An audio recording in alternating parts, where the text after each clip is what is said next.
Hello students, let's this question. The question says कि आपके पास एक असर्शन है, एक रीजन है, अंडरस्टैंड करके करेक्ट ऑप्शन चूज करना है। असर्शन कहता है 1 AMU is equals to 1.66 into 10 to the power -24 gram. ये बिल्कुल ट्रू है। 1 AMU का मतलब होता है 1 एटॉमिक मास यूनिट। सो 1 AMU का अगर सिंपल सा समीकरण का समझे तो ये होता है 1/12 मास ऑफ 1 एटम ऑफ कार्बन 12।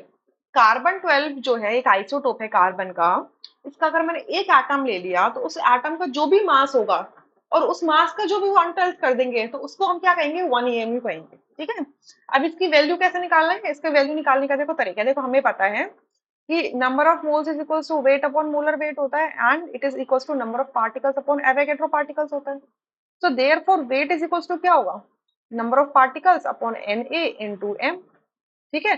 सो अब इसको डाल दो 1/12।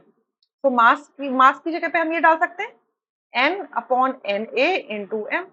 अब ये सब डाटा कार्बन के टर्म्स में है। सो 1/12 कितना बोला है, मास ऑफ 1 एटम ऑफ कार्बन। कितने पार्टिकल्स होने चाहिए, सिर्फ एक होना चाहिए, डिवाइडेड बाय एवोगैड्रो।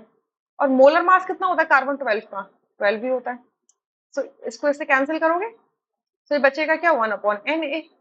और 1/Na का मतलब क्या होगा, 1/6.023 इंटू 10 टू द पावर +23। तो इसको सॉल्व करोगे तो आएगा 1.66 इंटू 10 टू द पावर -24 ग्राम। ठीक है, ये निकल के आएगा यहाँ से। सो ये रिलेशनशिप यहाँ से ऐसे करेक्ट है, निकल के आया। रीजन कह रहे हैं actual mass of 1 atom of carbon 12 is equals to this value.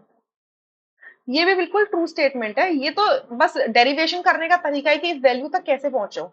But actual में ये जो बोला, ये जो पहला जो मैंने ये लिखा है स्टेटमेंट, ये वाला, ये एक स्टेटमेंट फाइंड आउट हुआ जब निकाला गया थ्योरेटिकल, मतलब ये एक रिलेटेड तरीके से यूनिट डिजाइन की गई है।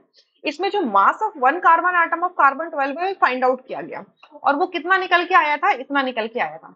ठीक है। तो इस फॉर्मूला में ये वैल्यू डाल दो। सो 1 AMU is equals to 1/12 into 1.99 into 10 to the power -23 कर दो।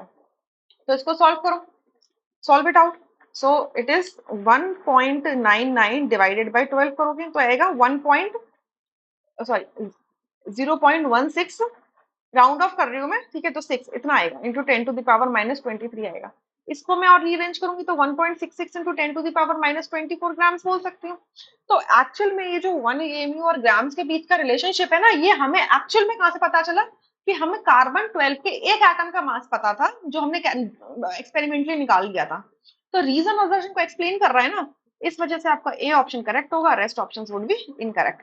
I hope you understood. Thank you.